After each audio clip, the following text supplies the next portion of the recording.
people tend to gravitate to new political movements less based on what they are advocating for and more what they are against. So if you look at the countries where communism was the most successful, it was successful not usually because people were so gung ho about these new radical ideas. It was because they represented the antithesis to the main thing that they were against. So in Italy, for example, Italy is a country that was closest to becoming red in West Europe. But, like, Italy almost went red, and it's because the partisans were associated with being anti-fascist more than anything. Like, people saw them less so as, like, radical communists, which they were, but as anti-fascists, and people hated fascism so much that, like, they were like, "The communists are the ones who are, like, are serious about fighting fascism." The Christian Democrats were anti-fascist too, but, the communists were really anti-fascist. And the reason the Russian Revolution itself happened was because they felt the Tsar betrayed them. Now, you look also at like the Bolshevik Revolution. The only reason the Bolsheviks even were able to kind of take power was just because the government that came to power before, the Kerensky government, simply abandoned its promise, which was to end the war. They continued the war. So the support of Bolsheviks was literally just anti-war. It wasn't less so like we want to try out this radical thing. Radical changes don't necessarily happen from people totally abandoning old ideas in exchange for new ideas. They happen when people fail to deliver on the old ideas, on old promises, when they feel betrayed by the status quo. So like it's usually a sublation of something that's already existing rather than something Yeah, kind of I new and think that's the thing where people will get fed up with right-wing populism. And then there are countries where there still exists like a centre left that's actually a centre left and not a centre right. The left has to stay. Like, I know the term left and right are arbitrary, but to me, this is essential. And people who say like, the left is nothing anymore. The left is nothing in like terms of mainstream politics, but the leftist intent from each according to their ability to each according to their needs, that still exists. It still exists as an idea and it has to exist. yeah. So And I think though that's where I think there is a distinction between the form and content because I think the content should be left, but the form I think inevitably for successful political movements they have to cater to the quote unquote conservative majority. And I see small c. What I mean by conservative majority is not like Trump supporters. MAGA communists don't cater to the conservative majority. They cater to like the most fringe people on the internet. Someone who might vote like liberal could be a part of the conservative majority. What I mean by the conservative majority are people who aren't really that much into politics. And usually, if you ask them what their concerns are with politics, it's usually revolving around some kind of stability. They're like, "Okay, well, I just want there to stop being so much uncertainty in my life. I need some stability, like whether it be employment or ability to take care of children." And, you know, also like the sense that ideological principles that guide our society are kind of seen by a lot of people increasingly to be bullshit, like, liberty and democracy and all that. Like, here, our societies are supposed to be democratic and liberal, but, like, most of us kinda know that's bullshit, right? But, like, it's not like our societies have nothing great about them. There's many great things, and the reason why people immigrate from dictatorships to the likes of the UK and Canada and America.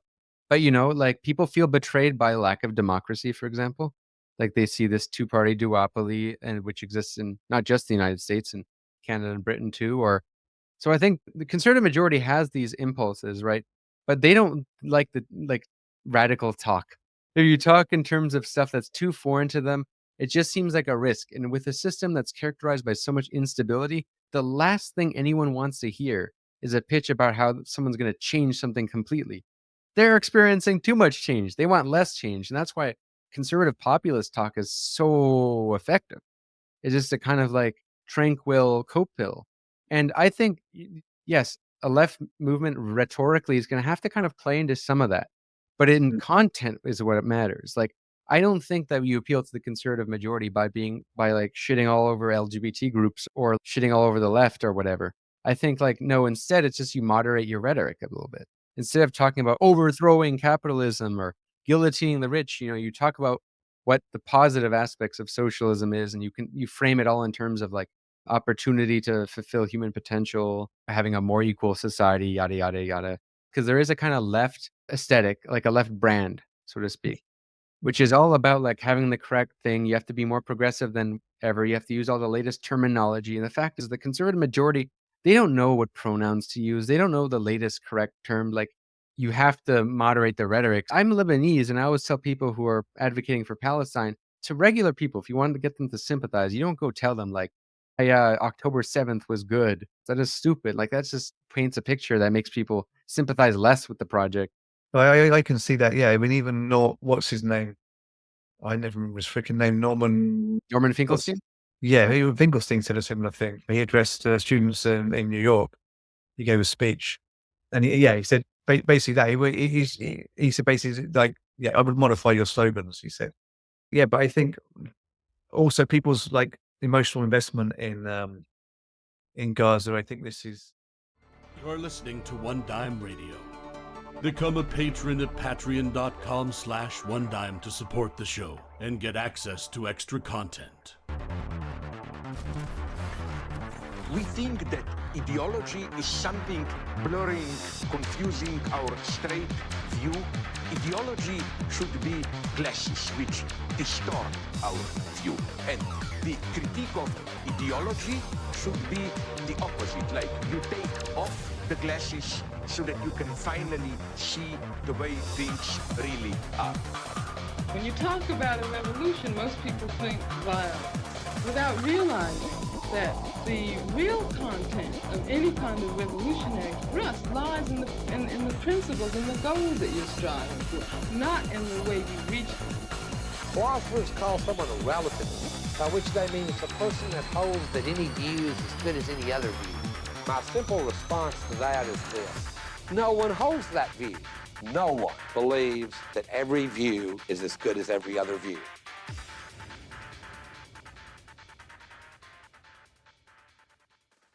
Welcome to One Dime Radio. Today I am here with Mike Watson, a guest I've had on the show before, to talk about some of his previous books. He has a new book out with Revol Press. The book is titled Hungry Ghosts in the Machine, a book about addiction in digital capitalism, themes such as addiction, spirituality, and drawing on various different theorists like Adorno, Gabor, Nietzsche, and even Carl Jung. It's a very big mix of thinkers, and of course, with some Marxist analysis of capitalism in there. Revol Press is a press that I'm also going to be publishing with. I'm going to be publishing a book titled Freedom to Change Nothing: The Spectrum of Managed Democracy and What Makes the United States Different. A specific publishing date will be announced once the book is actually completed, but that book will for sure be coming out next year, 2025. And I'm very excited about it. The book cover is already and everything if you want to see. But Mike, your book, Hungry Ghosts in the Machine, people have written about this subject before, and I assume that your book was very inspired by Gabor Mate's book of a similar sort of title. What contribution did you want to make to the discussion around addiction and spirituality and capitalism? What makes your book different? What were you trying to get across? Okay, yeah, thanks for having me back again. Firstly, the book does draw on Gabor Mate's use of the term hungry ghosts, where he actually uses that term to describe addiction. The term itself actually comes from Tibetan Buddhism and the wheel of life. And it basically refers to a figure in the kind of wheel of reincarnation, which is neither inhabiting hell or the human realm, but somewhere between. So it's kind of a state of limbo, a kind of a state of spiritual hunger. And Gabor Mate makes comparison between that and the state of being addicted to drugs and alcohol and other substances, and indeed anything really, because Mate actually described his own addiction. He talks about this regularly when he gives speeches and podcasts, but also in that book called In the Realm of Hungry Ghosts, he talks about his addiction to classical music. So he used to have an addiction to buying classical music CDs, and actually had all the hallmarks of addiction where you just can't stop yourself compulsively doing something, and actually interfered with his relationship. He had to hide classical CD buying from his wife. I mean, talk about middle class problems, but this was the addiction he described, because addiction, can apply to many things. So I talk about the figure of the hungry ghost, referencing Mate briefly in the book, but the book actually goes a lot further in talking about addiction generally, and also applying it very widely. So this is not just about physical addiction to substances. We are addicted to things, to ways of distracting ourselves from the realities of existence. So essentially, we are terrified of our mortality and also traumatized, generally traumatized by our childhood, but just by existing. And we try and cover that trauma by consuming. Okay. So this is basically what the book's about. And that's where it talks about digital capitalism, but it's not, it's not a book that's simply about our addiction to memes or the internet generally. It's about being addicted in the era of digital capitalism, and that means many things. So our era moves at a certain pace that is previously unknown. So we have a new relationship to the ways in which we distract ourselves from the reality of existence. And I think that's the point, that actually the topic is not new. Naturally, the topic of mortality and distracting ourselves from it is as old as philosophy, clearly. What's new is the ways in which we deal with that. And we have a speed of consumption these days, and it's led by the internet, but it's not always happening on the internet. We have a speed of living that is led by social media and by the internet news cycle, which means that, we're not just kind of finding something to distract ourselves from trauma or from fear of death. We're finding something to distract ourselves perpetually, because the distraction doesn't last very long. Okay. You see a meme, it's funny, you laugh, you seek out another one. It's a constant loop. Or you're posting memes, you're posting podcasts, and you're looking for likes. You're looking for people to respond positively to that. And that lasts only for a moment, and then you're going through that process again. So that phenomenon is very new. I think Marcuse actually spoke about our relationship with death very well at the end of Eros and Civilization. And it's like, when I read Marcuse, I really think, how can anyone say this better than he said it? His description of the psychological impact of capitalism in Eros and Civilization and One-Dimensional Man is, for me, unrivaled. But what he doesn't do is talk about how that affects us today. So there's always going to be a need, I think, to engage in critical theory, because the technology is changing. Yeah, it's sort of what I've seen your project being all about, essentially, is that you're kind of trying to take the analysis that was done by Adorno, Marcuse, Walter Benjamin, and really taking it and applying it to today's age and analyzing the things that they simply weren't alive to analyze. And some of those things that you do talk about are the online left and platforms.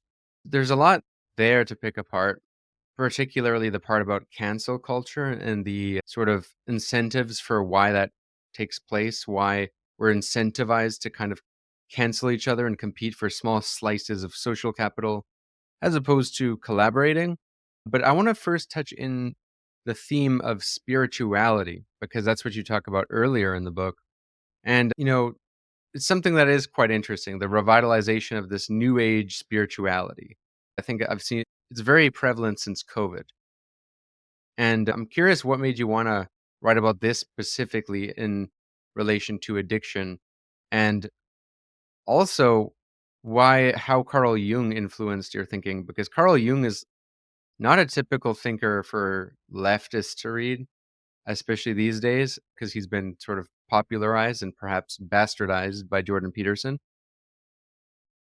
Well, yeah, I mean, I talk about Jung a little bit, but certainly the fact that I mentioned him early on in the book, he's quoted actually at the head of, I think, the introduction or the preface, excuse me. It's like this when you write a book, you sometimes don't remember exactly. There you go. It's a preface. It's quoted at the head of the preface. So yeah, naturally people are going to have Jung in mind as they read it, as he introduces the book.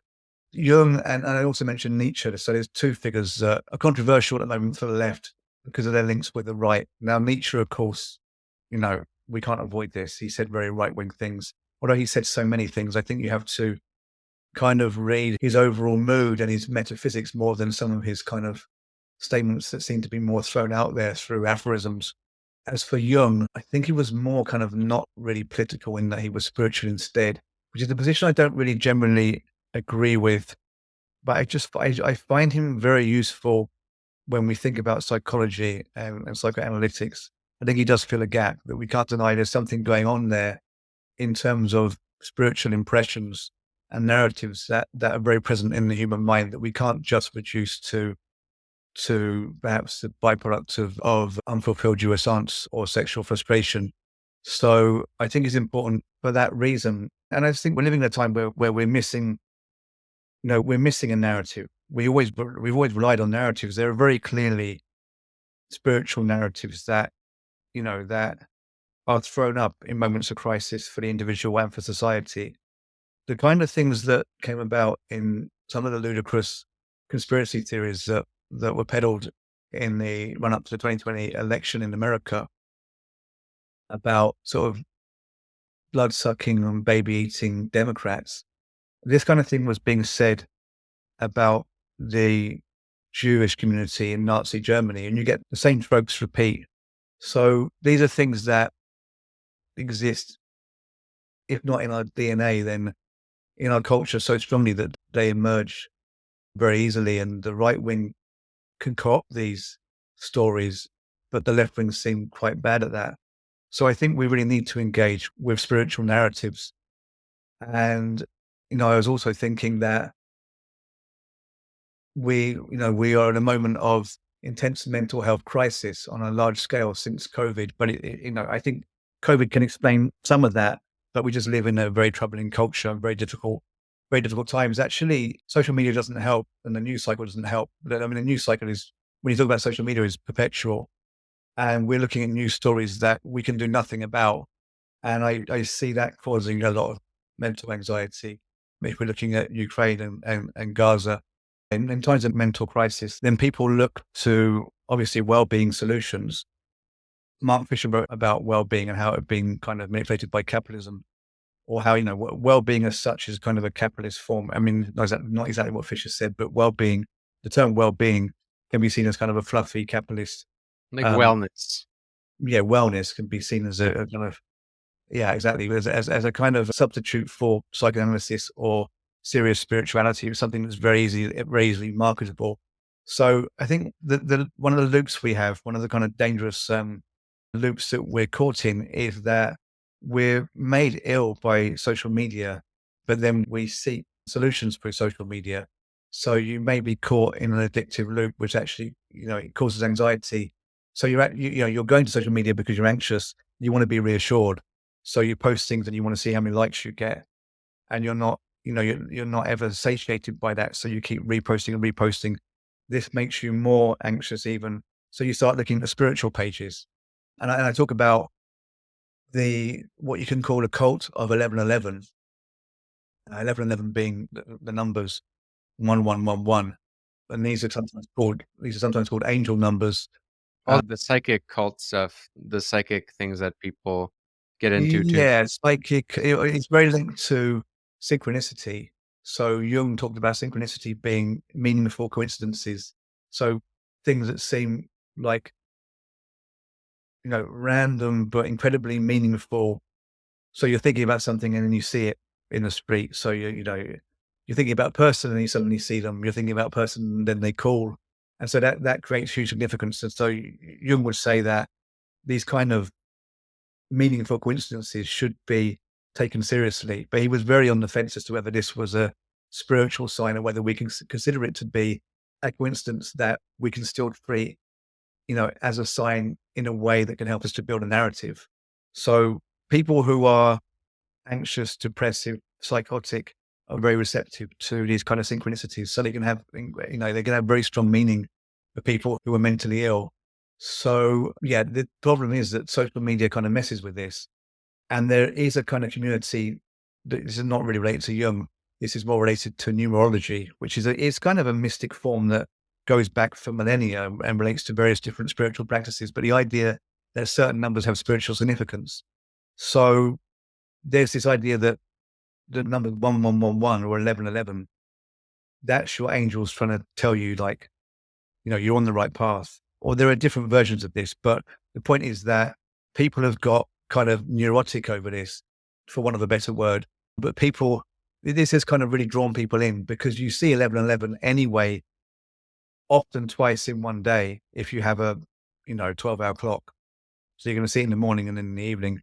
But if you do see it, whenever you see it, you can also see it on till receipts and just, you can see it, in various contexts. When you see 1111, it stands out because of the symmetry.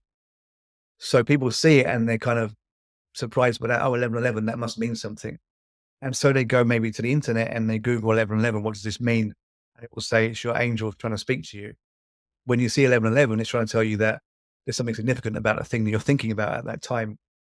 So people who are insecure, who are looking for an answer, can really get drawn into this. But once you've Googled it, it's going to keep coming back.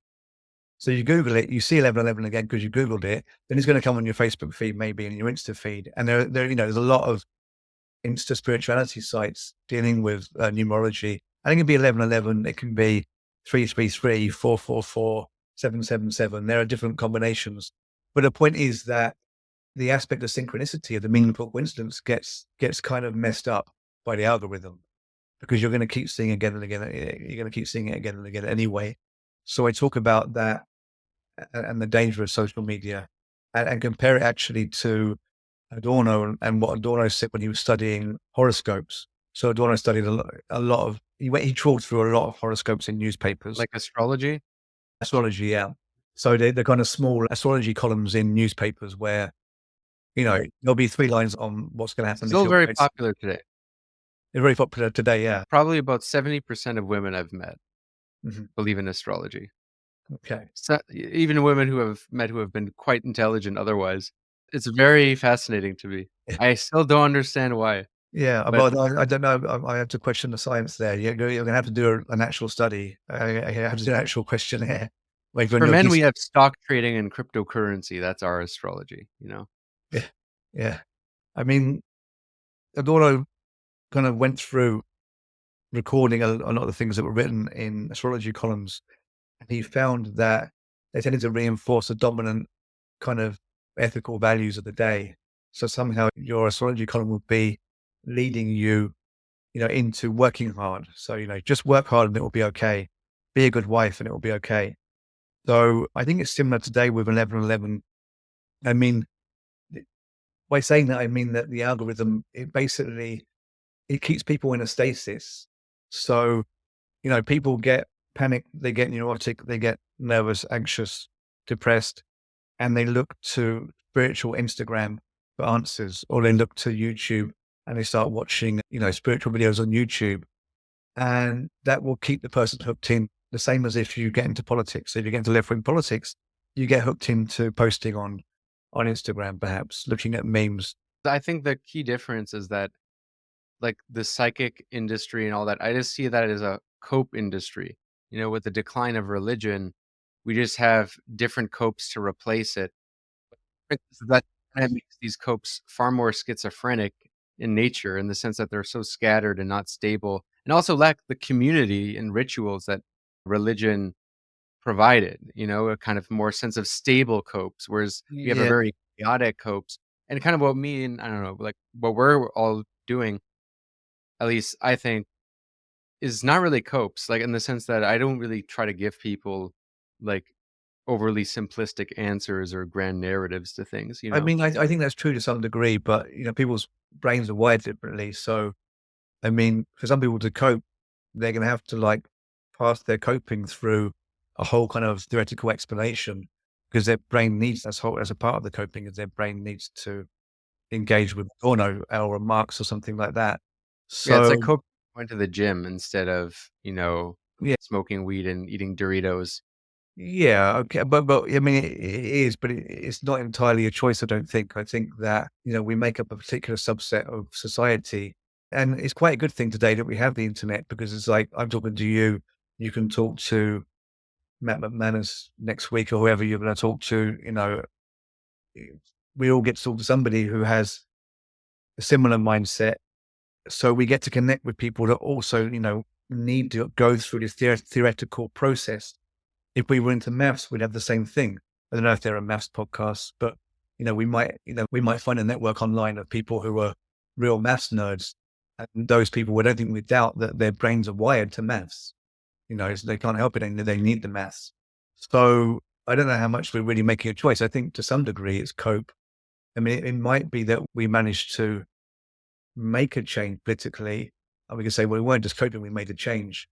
But people who engage in spirituality will tell you that as well. So, I mean, I don't mean to be an absolute nihilist here, because I kind of trashed every possible hope we have. So everything you could possibly do is just to cope. I don't know, there you are. I mean, I am kind of almost that nihilistic, but I think this is where I strongly identify with Adorno, and this comes across in all of my books. It's just, I can't help it. I happen to really agree with him. And I think the thing is, every time we tell ourselves, there's a solution, or there might be, that glimmer of hope, is perhaps us duping ourselves. It's us tricking ourselves. We tell ourselves a nice little story that it may be this way out of this mess we're in, and it's not actually very productive to do that. So this is really Adorno's negative dialectics. That's where, Adorno differs from Hegel and Marx, because Hegel and Marx actually, as much as, they're not kind of like spiritual thinkers. I mean, Hegel is a little bit, really, but as much as, they are, they're not like online spiritual thinkers talking about, crystals and stuff. They are engaging in the idea that there is some kind of progress, even though it goes like, okay, you have constant movement between different poles of a dialectic, which lead to a sublation, which leads to a new interaction between different poles.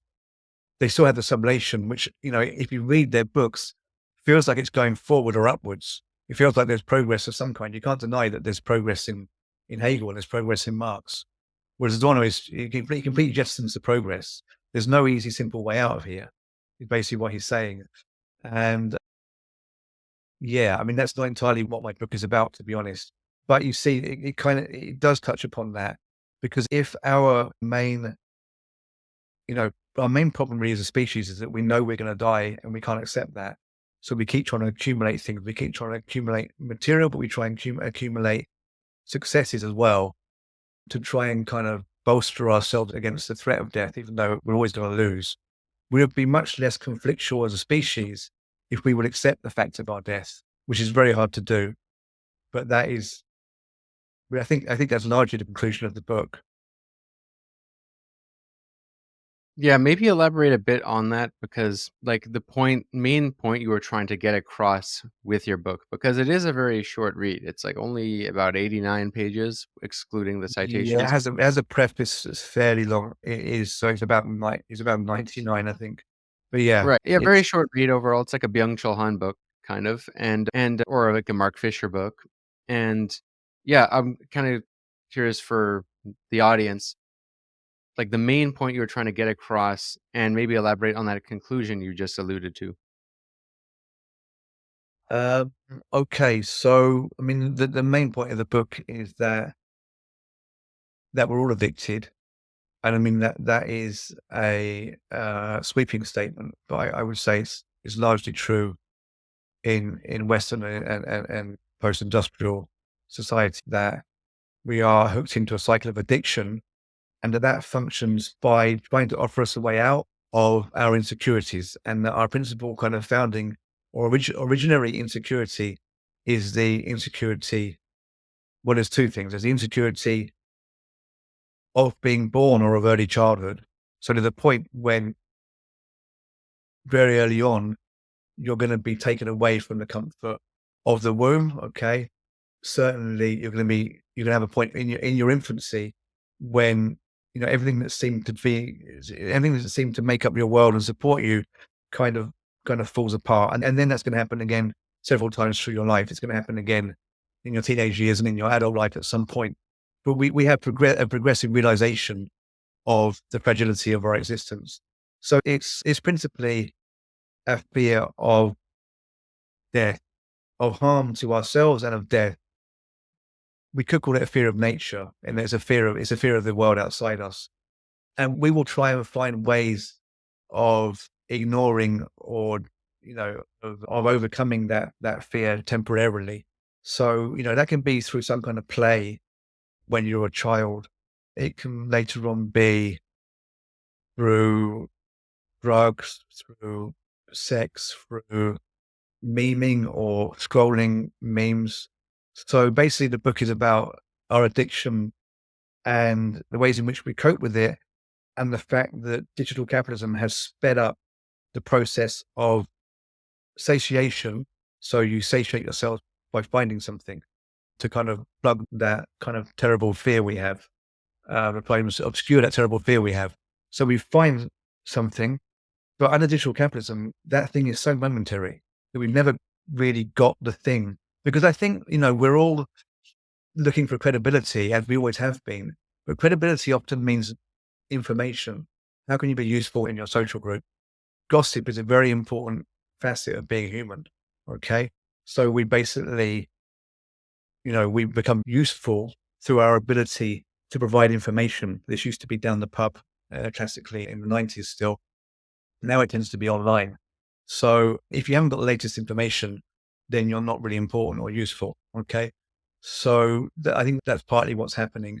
The other thing is, of course, we want to appear attractive and intelligent. So people basically all have their shtick, their way of communicating their usefulness in the world. So for some people, it's going to be their looks. For some people, it's going to be their intelligence. For some people, it's going to be their sporting prowess. But we're led into a position now. It's not a position of going down to the pub on a Friday night. Hey, wow, I look so good. People are really appreciating me, once a week or, Thursday, Friday, every week or whatever. This is, on a perpetual level. So you've got people who are having to upload, an attractive selfie every half a day, or a smart, witty, critical meme post once a day or whatever. So, or, more than once a day, several times a day. So, the speed at which we need to, find a new solution, a new kind of way to obscure our anxieties is actually creating more anxieties. So it's a vicious circle. And the book is about this, and it basically points to the only way we're really going to get out of this loop. It's not through, online spiritual cures. It's not through the psychedelics craze. And I go into psychedelics quite a lot. Psychedelics, okay, great if you use them and you benefit from them, but they're not a fix for society. They're not even they're not a permanent fix for any one individual. The only way we're really going to be able to, the only way we can really overcome this cycle of addiction is by being okay with the fact of our mortality, which is very hard to do. And so the book talks about, there's this phrase, because the book is broadly anti-capitalist and socialist. There's a phrase that people associate with Che Guevara, the Argentine revolutionary who fought a revolution in Cuba, was economics minister under Castro for a while. And then he went and actually engaged in other revolutions which didn't quite succeed. And then he killed in Bolivia by US trained troops. But Che Guevara, everyone knows Che Guevara anyway. So Che Guevara is this socialism or death, is this quote, which is often seen in Spanish, but my Spanish is not good. But it's something like socialism. And it's a very powerful phrase. So it's a bit like, I'd rather die on my feet than live on my knees. You know that expression. So socialism or death basically to me means that. It's like we're either going to have socialism or we're going to die trying. Great sentiment. And of course, a necessary one if you're in a position of defending your community against imperialism. And we're seeing this in Gaza. I don't know, I'm advising that Gazans go down a socialist route, although I know that there are these tendencies within within Hamas, but I'm not an expert on this at all. I don't know how well anything resembling socialism was achieved there. But, I mean, socialism or death, I can see how it is powerful in certain situations. It's not very powerful. It's not very powerful for us. I'm in Finland, I'm from Britain, you're in Canada. Socialism or death is almost a useless sentiment. Now, a lot of young online communists could possibly get angry at me for that statement, but we're not approaching anything like a revolution in our territories. It would be nigh on impossible to defeat our governments in that way. But I appropriate that term into socialism and stroke or death. Okay, so socialism and or death, meaning that actually to really achieve socialism, we need to accept our death. Okay, we need to combat the death of capitalism, the death that comes from capitalism. And I talk about this because capitalism actually, it kind of makes us into objects. Well, Marx talks about this a lot in Capital Volume 1. It reifies us. It takes the kind of metaphorical spirit from humans. It turns us into part of a capitalist machine. You can see this very clearly if you think about factory workers. So factory workers, in there being stuck on a factory line, they become just parts of a machine. But actually, in terms of engaging on the internet, if you think about what you're doing, when, you have a passionate political perspective or some kind of spiritual practice, and you're engaging with it online in front of the computer. So you're a whole evening, with your passionate political ideals kind of screaming into the computer. But the actual sum of your movements are reduced to something very minimal. So you actually get reduced to a kind of still object, which is similar in a way to worship. So if you see worshippers in front of statues, it's like they become the statue in a way. Especially if they become neurotic, if they become neurotically obsessive about worship, then it's like they've become the object rather than the object they're worshipping. In the sense of this perpetual cycle of repeated prayer and not living aside from that. So this can happen in various scenarios, but digital capitalism does it very well. It very well objectifies us, and therefore brings about a kind of death. Okay, a death whilst we're living. You could call it a commodification of the human, also as we're involved in selling ourselves online. So this is where I say socialism and/or death. We need to embrace the real death, but fight the capitalist death. So that's really where the book ends up. So it goes through a whole lot of death and a whole lot of spirituality. It could be seen as quite dark, but I think it comes out at the end quite positive. And I must say that I actually went through Jungian analysis for a few months. I think it was 8 months. I was in analysis when I finished the book. That was my choice. I wanted to go through a Jungian analysis rather than, say, Lacanian. I mean, it wasn't very long as far as analysis goes, but it got me to a certain point. It got me to a turning point, and I decided to stop now because I'm so busy. So I will take it up maybe in future. But I also lost a good friend of about the same age as me who died. When I say died young, he died at roughly my age. So he died in his mid-40s. And that had a big impact. So it's quite a personal one in that sense. But I really felt a need to write a book that it escaped the very narrow topics we talk about in our community, because we don't get to go beyond a very materialist framework. And I think this book remains materialist, but I get to discuss the spiritual a bit there. Yeah, I think it's useful for somebody who sees these evident problems, like the fact that people are all addictive is becoming more evident, and the fact that there is this sort of mass psychosis, the term people have been using often, with the kind of everything being available everywhere all the time, right? This consumerist addiction, but the connection to capitalism is something a lot of depoliticized individuals tend to miss. However, I do want to challenge a certain strain of leftist thinking, which I want to see how much applies to your analysis or not.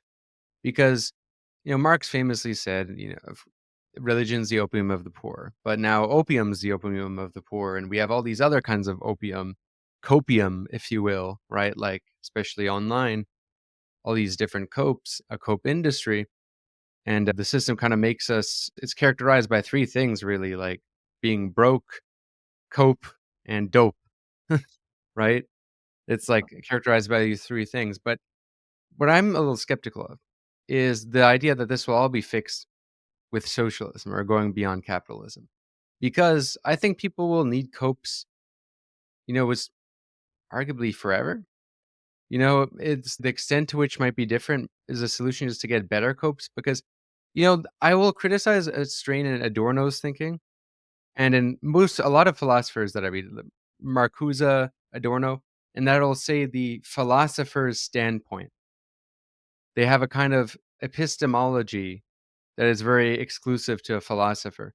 I think only a few certain individuals are capable of being philosophers or capable of thinking through what I'll broadly say is the chaos of reality, the antidote to what Adorno called identity thinking, the opposite of identity thinking, right?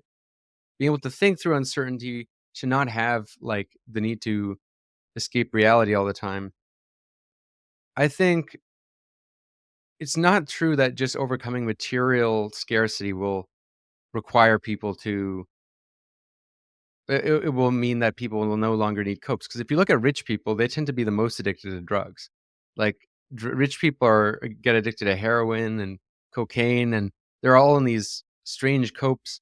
I think, like, there's a greater thing at play than just capitalism. Capitalism is a big part of it, it's but it's also, like, the death of God, as Rick Roderick would say, Yeah. or well, of course, Nietzsche famously said first, but the death of God left us with a horizon of meaning. Yeah. That's I a very I good description, actually. I think that's significant because, it's we all know the problems with institutionalized religion, right? But without it, it doesn't seem like overcoming religion has been a particularly emancipatory process wholeheartedly, not in everything. In the sense that we have all these new copes, but they're kind of disconnected from any wider community, and they're so unstable, right? Capitalism's so good at just feeding you different things. Now, without capitalism, I think we'll still need some sort of copes, and the question is, what are those? Because it's not just material necessity, clearly as evidenced by, wealthy people needing all these copes still. So I think, like, some people are built to, like, everyone needs copes to an extent, right? Perhaps I could say that maybe for me, I would say, like, reading about history and escaping into history and philosophy is perhaps a kind of cope, but it's definitely not a cope that allows you to wholeheartedly necessarily escape reality because you're confronted with contradiction all the time. You have to use your brain. It's not a downer, so to speak. It's not a downer cope that kind of tranquilizes. It's stimulating, but so it's maybe a better cope, if you will. But I think not everyone's built for that, and there's many reasons. I don't know all the reasons, but I think your living situation. But I also think it's like some brains are just wired for different types of intelligences, so to speak. Yeah, And well, that's true. Well, I mean, you talk about particular ability of a philosopher, but it might be a particular deficiency even. I mean, we tend to focus on the thing we're strongest at, which means we're gravitating away from all the things we can't do towards the thing that we can do very well. So I mean, you could say it's an ability, yeah, but I think a lot of philosophers, without getting into any personal descriptions of anyone we know, but they tend towards the autistic, you know. It's a very particular way of thinking which accentuates certain abilities and excludes certain others. I know we're using the term autistic, like in not the DSM-25. Yeah, DSM-5. DSM-5, yeah, yeah. Yeah, we're using it in a slightly colloquial sense, yeah. But then, yeah, look, if you go for a diagnosis for autism and you have, fairly autistic traits, well, you might well get a diagnosis these days because it's opening up a lot in terms of who gets diagnosed. So, I mean, I look around our scene and I see a lot of people that are certainly neurodivergent. I mean, like I said, I don't want to go into it in any personal level. Maybe one day we'll go into this more, but I simply mean that there's a particular, there's a very particular subset of abilities that philosophers have, and there's a whole lot of abilities they don't have. And I mean, you can't generalize for everyone because we're all different, obviously. And actually, the autistic spectrum is very wide. But, there's this ability to home in on a very specific topic and to focus on only that to the expense of everything else around you. You have to do that to be a philosopher. So yeah, that's Mhm. an ability. But there's a whole lot of things. If you have that ability, there's a whole lot of things you likely can't do. So it's a mindset. It's a way of being, and other people have different ways of being. You have to have a very strong tolerance for chaos. Yes, yeah. Well, yeah. I guess not to be overly judgmental to be a good philosopher, because you're not like saying this thing must happen rather than this thing. Like, we're left leaning, so we're going to say we prefer this kind of society, but we're not perhaps as biased as a street activist. Not that I'm saying we can't do street activism, but most of us in our community, I don't think are, you know, daily on the picket lines, daily engaged in activist planning because we have a slightly different mindset. So I think we're much more accepting of the reality that perhaps the utopia won't emerge and perhaps injustices are just going to keep happening. we're more accepting of that than a committed activist. And I'm not saying that makes us like smarter at all, but I think that's something I've identified. If you think that makes any sense to you. Like a sort of pessimism? Yeah. Like a sort of pessimism where you assume the worst. Well, yeah, I mean, you kind of assume the worst, but it's more that all things make up a world. The world is made up of so many experiences, and many of them clearly beyond control, and so much of how politics functions is systemic. And these, but these are grand systems that are actually in contradiction and chaotic, like the weather, you know. So you tweak something here, and then something changes here in a way you hadn't predicted. You can't just solve it, you know. And I would say most philosophers I know are more open to that, and they're not expecting immediate solutions. That's not to say that I in any way condone capitalism. I don't in any way condone capitalism, to be honest. At the same time, I don't see necessarily an end to that. I see perhaps things changing, but we're here to see. This is it. Are we here to interpret the world or to change it? And I really think many philosophers are much more towards the interpretation than the changing. But then, of course, the interpretation necessary for the changing. But that's our role, perhaps, is the interpretation, Mhm. not the physical changing. I think there is a distinction. Well, and that's something I've been, hitting on for a while now. It's a contradiction I kept on stumbling on, which is that philosophy and politics are kind of not something that just go hand in hand, like how a lot of lefties are inclined to think. They're kind of actually almost opposite disciplines. One is antisocial and kind of depersonalizing in nature. It's divorced in many ways from everyday life, from the commons. Although you have to observe the commons, you have to observe everything. Whereas politics involves the commons. Naturally, for politics to actually be political, it literally means, involving the polity, and it involves a community of people. And when you just get more people, you need some kind of mobilizing narrative, and you also need a cope. I think, like, the thing about, like, that nihilistic view of Adorno. See, Adorno to me is the quintessential philosopher, but he's not built for politics. Someone like Lenin is built for politics, but he's not a very good philosopher. It's a hard contradiction to straddle because you need something kind of simple for it to work politically, and you need a kind of like purpose. You need a purpose that will make you do something. Because if we're actually like acting on rational self-interest, if we think that there's like 0% probability of changing anything, and we have like a critical disposition to everything, it's in our interest to not actually try to do anything. It's to kind of be ironic and have a distance from everything, which I think is very characteristic of Gen Z these days. And to also just find all sort of cope and bolster your own social capital, right? That's like in your interest. Collective purpose. That's what gets people to do the irrational things in the short term that might be necessary and perhaps even rational in the long term, you know?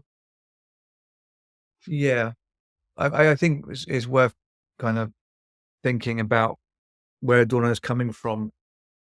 He just feels that the tendency towards subjugation is always there. Is always going to be there as long as we think the way we think. And actually, the way we think is that we're frightened of basically anything exterior to ourselves.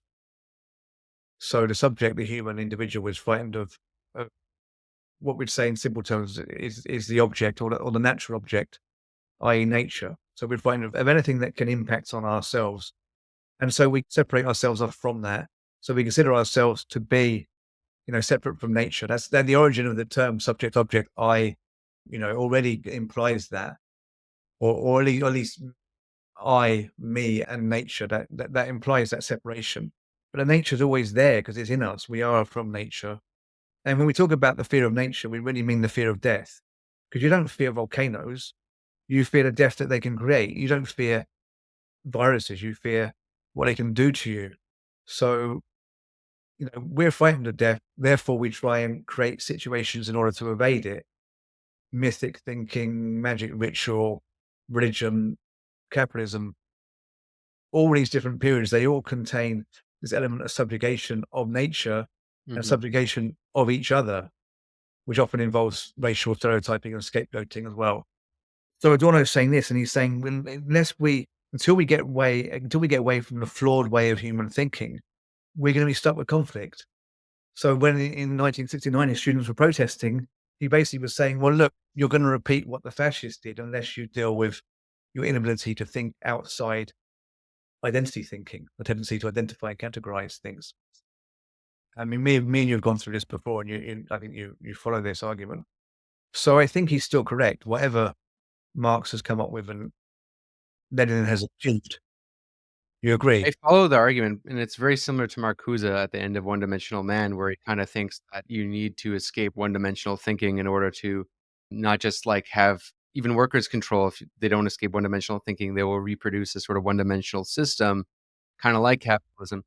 But the thing about Marcuse that I think is, and Adorno, is it's also this philosophical standpoint. And in Marcuse, it leads to kind of a project that's either impossible or I think what is inevitably a kind of vanguardist epistemology, and which I'm not against because I think it's just inevitable in the sense that I think if you like the idea of being able to change everyone's thinking before you can change like the structures of a political system and the structures of an economic system is just impossible. I think you have to kind of start with those first, and to do that, you need to change a minority of people's minds. Yeah, I see. I don't think Adorno is saying it's possible, though. Adorno only says that sometimes when you listen to classical music or watch Samuel Beckett plays, using his examples, drawing on his preferences, really.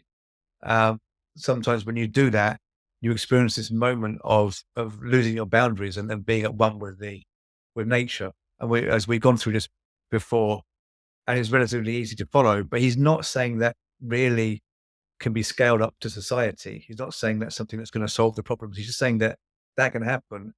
And that's exemplary of how we can live alongside the natural object. That moment when we experience oneness with everything through artworks. Sorry. Marcuse, I think he's very similar to Adorno, but then he sort of says, I think he's sort of saying that, well, if we get like a ragbag bunch of outcasts together who are not really invested in capitalism or excluded, students, unemployed, immigrants, then something arising from that community might challenge the status quo in unprecedented ways. It's a bit like the appeal Fisher makes towards mentally ill people at the end of capitalist realism. He says a similar kind of thing. I don't know how much, did Marcuse really think that was going to happen? I don't know. But you see, I've got a theory that Marcuse was just swept along with the student movement and he was having a jolly there. He was having a good time there. I mean, that's quite something to be a elderly German guy, who otherwise would just be some kind of obscure academic, ending up at the forefront of the student movement of a foreign country, a country he hadn't come from, having been a German, basically refugee or shall we say exile from Nazi Germany, and not having a job and be able to find a job. He used to go to Horkheimer. Basically, they were all part of the Institute for Social Research in Germany, what we tend to call the Frankfurt School. Adorno, Horkheimer, Marcuse, Fromm, I believe Lowenthal as well. They all ended up in America, having fled Nazi Germany because they couldn't work anymore. Under Hitler's regime in the 1930s, they couldn't get professors' jobs or academic jobs. So they fled and ended up in America. And Marcuse ended up begging Horkheimer for jobs because Horkheimer was the kind of treasurer, the director and the guy in charge of the purse strings for the Frankfurt School, as we call it. And Marcuse would ask him for work and he couldn't get anything. They ended up working for this organization, which was basically formed to counter Nazism within America. So it was a secret service organization aimed at destabilizing Nazism. Yeah, it ended up becoming the CIA. He left before it became the CIA. But of course, Marcuse, as a German fleeing Nazi Germany, a German Jew fleeing Nazi Germany, had every reason to work for a secret service American organization. Yeah, my audience, they know about all this because I've had like various. Yeah, but your listeners might not know everything about it. So he has this kind of situation. He's in exile. He can't get work. He ends up getting work. He ends up finally being an academic, which is what he should have been after he messed around in this secret services for a while. State services. And then ends up being like one of the most popular academics in the whole, like a popular academic. He sold hundreds of thousands of One Dimensional Man in its first year. It sold more than capitalist realism sold. So, and the students were loving what he'd written. Like One Dimensional Man is heavily towards kind of protest. And so the student sees this, and of course he went along with it, but I don't know how much he really thought this was going to deliver a revolution. And what do you think? Oh, no, he didn't, but I think he saw that well, he saw one in the black population, especially, something radical, and he was kind of right about that in the sense that, yeah, historically, the people who've been the most militant and radical population-wise in America, it's been the black community, and that's because they were left out of the sort of cushy comforts that the welfare state provided, which largely the black population was excluded from, right? So he was right to see them not as necessarily the only people conducting a revolution, but people who could be a catalyst for it. And he also saw in students people who had this sort of otium, if you will, right? Like an otium, a freedom from being able to be a full time laborer, right? It sounds crazy to think about. Students who are listening to this in America or in Canada are probably hearing, like, wait, you can just be a full time student? It's crazy. Because unless you have a big scholarship thing, because most people now I know that are students, they're workers and students, like, they work a job and they're students. As like, they have the university, but back then it was free. Yeah. But it was the middle class students who were at the forefront of the Gaza protests and Y sit-ins. yeah, I mean, it's because they have the time to think about stuff, right? Like, most people don't have the time to give a Yeah, but shit that's about why any of student this. movement students are often essential to protest because they're seen well, because they have also less to risk or had in the past because they didn't already have jobs and families, so and they had you can get out of a lecture, you can't get out of work as easily. So they can more easily protest. But that's becoming more and more difficult because students Mm. live such precarious lifestyles themselves. And if they're going to pay X amount for a degree, tens of thousands, they want to actually get the degree, so they don't want to, they're not as able to freely break away from their studies to protest. Well, you ever thought, like, why is education not free in some states still? Like, it's most expensive in America. It's not free in Britain or Canada. It's still pretty expensive, but in America, it's an astronomical.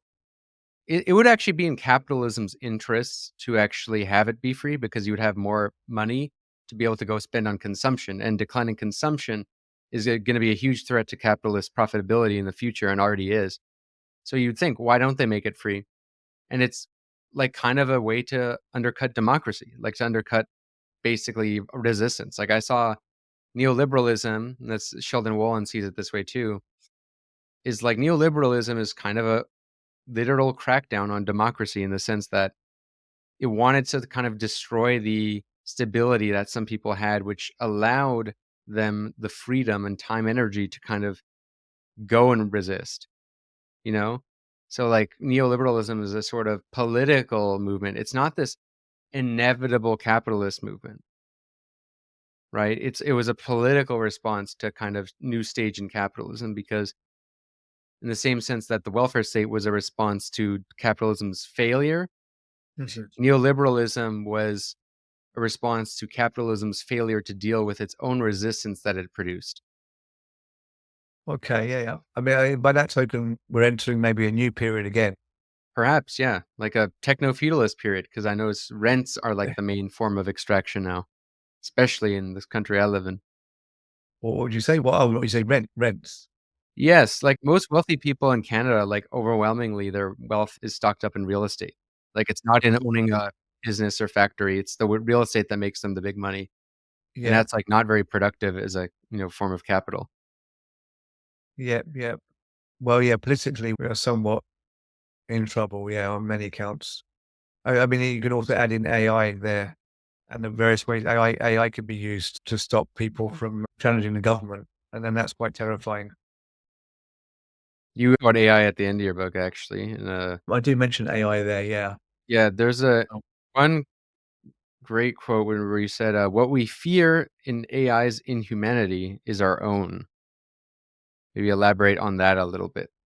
yeah, well, I think it's talking again really about the objectification of humans. That it says something that we're so scared of AI, and I think it shows us that Yeah, we really want to protect the notion of ourselves as somehow special, of having some kind of essence, aside from just being objects, even though, essentially we are objects. Actually, Ray Bradbury's book, Nihil Unbound, is very good on this. There was a whole period when the notion of humans as objects became a very big kind of topic of philosophical discussion, coming from object-oriented philosophy, Graham Harman and Bradbury. Ray Bradbury wasn't really object-oriented philosophy. He was more part of what you might call speculative materialism. But anyhow, there became a kind of turn towards considering that, there is no subject object. We are just all objects. It was kind of an anti-Kantian turn. Yes, I think, at base, if we're going to be rational, we have to admit that we are objects. If there is a spiritual element to us, that would also be effectively objective. We just don't understand the material that the spiritual is made of yet. If you see what I mean. But what I was getting at there was that, we are terrified of this AI machine, but what it does in a way is by being machine that think, it unmasks the fact that we are kind of machines that think. I had a similar line actually in my Marcuse video about what Marcuse feared was not the robotization of human labor, but the robotization of human beings. Yeah. Because like today we always talk about, oh, AI is so incredible. It can replace this task. It can make this design. It can do this job that we can do. It's replacing human labor. Whereas I think, that is more a reflection of the fact that we are kind of becoming mechanized in the sense that humans are becoming more and more one-dimensional, starting with the old part that Marcuse, so that Marx identified, the division of labor, right? Literally turns us into machines. Actually, he borrows that from Adam Smith. Adam Smith says that makes us into machines, but he thought it was fine because, at least we get more sandwiches and more products, which he was right. There is like capitalism, as you even mentioned in your book, quoting Frederick Jameson. It's kind of like the worst and best thing that's happened to humanity. Yeah. I believe it's the second time I've used that quote, actually, in my 4 books I published. But I think it's just a very useful quote. R.I.P. Frederick Jameson. Indeed, yes. Yeah. Left us with a few very good quotes that I need to use in my coming books. With AI, though, the fact that people are I think if AI can replace human activities that easily, it's a reflection of like how poorly we're doing. Like, I don't think I'm confident. Maybe I'm wrong. Maybe I'll get black-pilled on this, but I'm confident no AI can make a one-dime video. Make a one-time video. At the moment, I think possibly not. I think possibly not, but also, even if they can do it, it won't stop us doing it because you have AI image making now to a very high level, and it's not stopping people from drawing. And actually, it never does. And what it does is always so just like glossy and perfected and computer generated looking.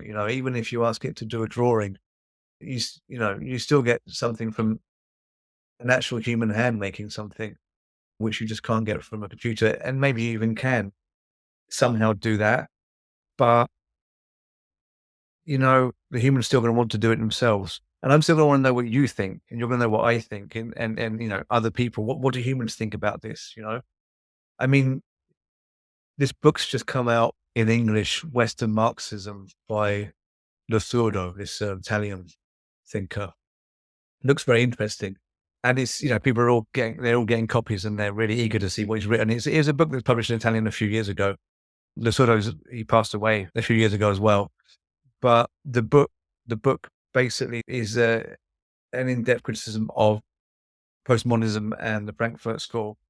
And this guy, Lacan, was a Stalinist. I mean, I think people are maybe familiar with him because I wouldn't say so. He's definitely like a Leninist, Marxist. Materialist. Yeah, okay. I mean, some Italian sources, it says Stalinist. Because I read Italian, so I've been looking him up in Italian a bit. He has that line of thinking a little bit. Like he does think, oh, if only we went back to this Leninist, vanguardist approach. Yeah. I mean, I guess if people say Stalinist, people think about the gulags if you say Stalinist. So maybe Stalinist is unfair, but he's definitely a kind of Soviet. He's critical of Bonapartism and like people who want to dispense with representative democracy. Yeah. But the point is, it's a new book coming from nowhere for most English readers. They don't know it. And it's like, let's see what this guy says, because there's a bit of a buzz around Lacan at the moment. Um, he had a Nietzsche book translated into English as well. It's kind of a fetishization of. I think people think, "Oh, who is this guy? We don't really know anything about him. He's Italian. He writes long books. He must be good." But but still, they're eager to see what he said. It's like, well, you could run all these questions through ChatGPT and it'll give you an answer that's semi-credible. But they want to know. People want to buy into the kind of the narrative of this guy Lasurdo. Who is he? So I think there's always going to be that. That's the whole point of why I'm saying this is that you want stuff written by people that gives it some kind of ethos, some kind of credibility. So I think we're always going to want to know what people say about stuff. And actually, I think philosophy is going to get much more personal as a result, because it's like, well, AI can do the technical stuff, but I want to know also the biography of this person. I think philosophy is going to get more biographical for good and bad. Hmm. What do you think about AI generated art? Because like I see why people don't like it, but it seems to me sometimes a lot of the aversion to AI generated art, at least when it comes to the raw arguments made against it, a lot of it actually boils down to like not liking how it looks. Like sometimes if you ask people about what they think about plastic surgery, a lot of their logic is about not liking how it looks, less than like the thing itself. It's really hard to actually argue against it in principle from a philosophical standpoint because okay, like the argument that they always say about AI generated art is that it's essentially stealing from other artists because it's looking at Yes. Yeah. it's scanning the web of all these other different images and sort of taking inspiration from all of them and putting it together into an image. But is that not what humans kind of already do? Like when we make Yeah. something, we take inspiration from all sort of things. Yeah. I mean, I think I never really understood the thing of people being very precious about being credited for their idea, because it's like we're all copying off each other. I mean, if someone put out my book with their name on it, I guess I would get offended. But, generally, for example, if I put a meme out, I don't care if someone else is taking that meme. I just think that's what's going to happen, because that's what memes are to me. Some people copyright their memes. It's like, what on earth are you doing? To me, that's the whole point. It's like, if memes are good, it's because it's a return of the punk ethos, the copy and paste ethos of the late 70s in fanzines. Yeah, I don't really get the preciousness there, but I do know a lot of artists who are deeply precious. So I have to respect the preciousness about authorship. But yeah, that doesn't convince me so much that AI is bad because it takes people's ideas. To me, it's bad because it's like I said earlier, it gives out such glossy, kind of perfect type images that they're so perfect they look wrong in a way. The art is not perfect. Art has always got something a little bit wrong with it. Good art to me. Um, I suppose that expresses the human aspect. That's Mm. my kind of problem with AI. It doesn't really make good art yet. Don't think it really knows what art is. Also, bear in mind that it's coded by maths people, so that might be part of the issue. Hmm. I mean, AI can do maths problems and coding much better, I think, than it can do literature. I've got students who use AI, and it's I'm sorry to say that. I mean, I don't know how publicly I should say that, but I think it follows that if you have students these days, they're probably using AI. If you see, AI writing and the new policies in universities, the new policy tends to be use it, but tell us you've used it, how you've used it. So, it's definitely there. You see, like, writing by somebody who is not a top writer, who's trying to write as if they are, who's trying to do like good writing, and it ends up kind of crappy. It's too flowery. It's too good. It gets stupid. It's like in literature, you sometimes would say purple patches, referring to a sentence or a paragraph which just has too many long words. It's too florid, and AI writing is too florid, and it looks like a very intelligent young person being precocious. So I think that's the problem with AI for the moment. And yeah, again, it's probably because AI will never be made by arts people. It's always going to be made by maths people. Yeah, I think it's useful for creating things that are naturally hard to visualize and also lacks a lot of images or footage for it, like for history. Like I can get why people don't like AI generated art when that could easily just be made by somebody or it already exists and you could just credit them. I get it. But I use AI generated art, for example, in my video on Ibn Khaldun because there's not a lot of images out there of the 14th century Arab world. Like there just isn't, and I really like that, being able to visualize history.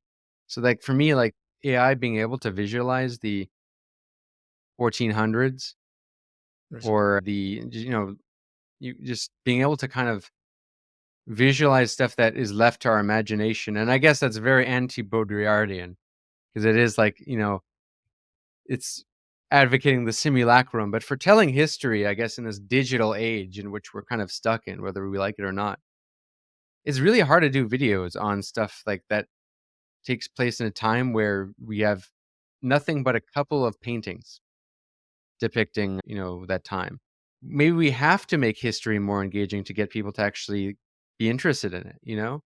Like that's part of what I've tried to do with my channel. It's very hard to get people to be interested in philosophy, history. You really just have to make it entertaining. And I don't think it's like even a new thing. I mean, this was always the case in school. I remember like one of the teachers who got me into history and politics was this guy who was just a great speaker, and he would show us documentaries.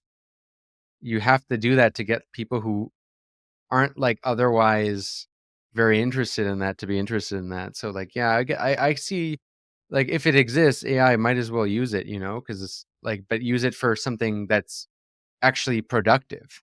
I can get why people are against it. And also like the glossy look. Yeah, it isn't maybe you shouldn't even call it AI art. Maybe it's just like AI imaging because Well, it is. yeah, that's a good point. I'm surprised. Well, it's probably been done. Actually, I was going to say I'm surprised there's no book or major kind of respected article on that topic. But there probably is. Yeah, there could be a very serious, in-depth study actually into why AI isn't art and why art is a human thing. Yeah, well, maybe I have to look into that. But yeah, I mean, I think AI partly is very interesting because if you go down the AI wormhole on YouTube, you see a lot of videos made by tech bros. So, like left bros, but they're mainly into tech, and they're always a little bit right wing, tend to be. And because the thing is, on YouTube, you have to make sensational videos to get seen. They always end up on a topic of AI taking over the world, and what AI is going to do that's terrible. And they tend to say really kind of bizarre things like, AI is going to take over the world, but if you want to survive this, you need to get ahead now. You need to start using AI now. But the thing is, all you can do with AI now is like write emails and keep your calendar. So it's like, well, if you want to like be prepared for when AI takes over the world, start using AI calendar apps. So it's like when AI comes to take over the world, you'd be like, hey, look at my calendar. Don't hurt me. I've got an AI calendar. So I was amazed. Jason Miles from This Is Revolution showed me this app that can AI generate podcasts. oh really? And it Oh doesn't yeah. sound look, it doesn't like he showed me the version of that would generated an episode of his podcast. Oh Like what really? you do is you feed it a bunch of information of your existing podcast and then script of kind of like generally what this new one you want to be about, and it'll kind of spit out something. And it didn't sound like it sounded different. It sounded too perfect and a little professional and a little generic. Mhm. But it was incredible how close it was. Like there are generic podcasts out there. And I could totally see like AI replacing that because a lot of podcasts have this typical format. Yeah, it's very advanced in making video now as well. So it'll be able to make full videos quite soon. Yeah. I don't know where this is leading. I mean, will it make good for philosophy texts that we want to read? Maybe. I'm not sure. I'm not sure if that'll be the next thing. I mean, philosophy text novels. I mean, there must be AI novels already published, I would think.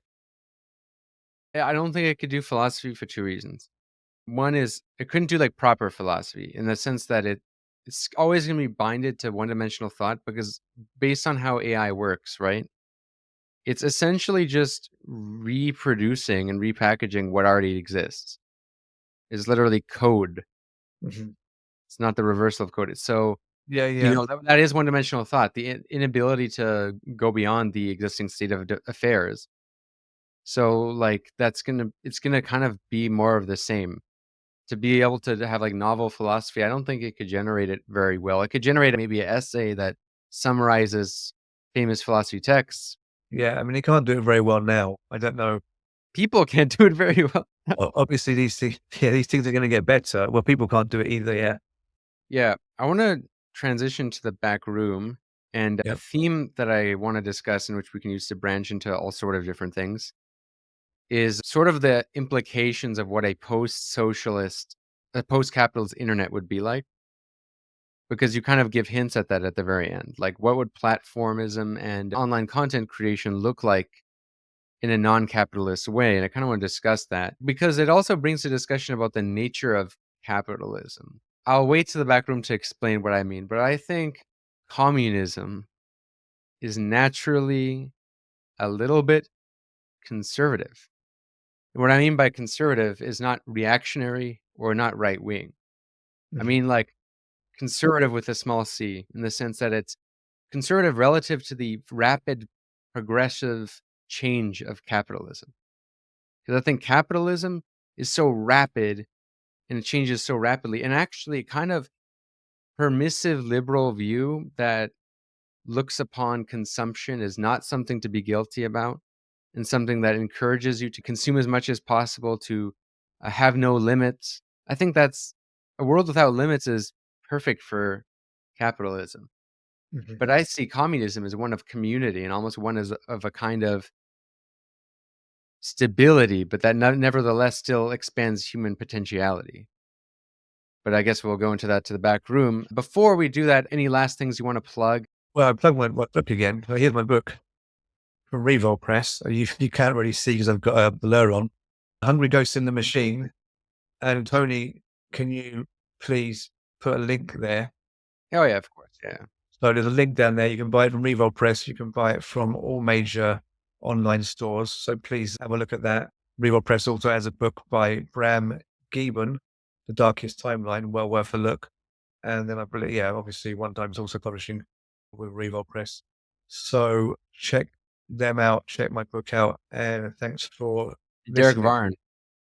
Derek Varn also has a book coming out from Revol Press. Revol Press is going to be a great new press by the looks of it. So yeah, thanks for having me on. Yeah, absolutely.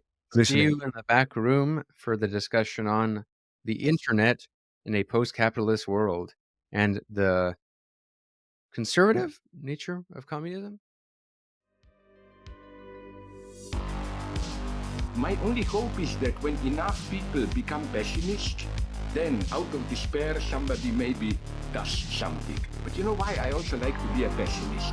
Because it's the only way to have a nice life. If you're an optimist, then always bad things happen and you are always disappointed. When you are a pessimist, then you look around, okay, there are bad, but from time to time something nice happens and you are, as a pessimist, you are a little bit glad all the time, no?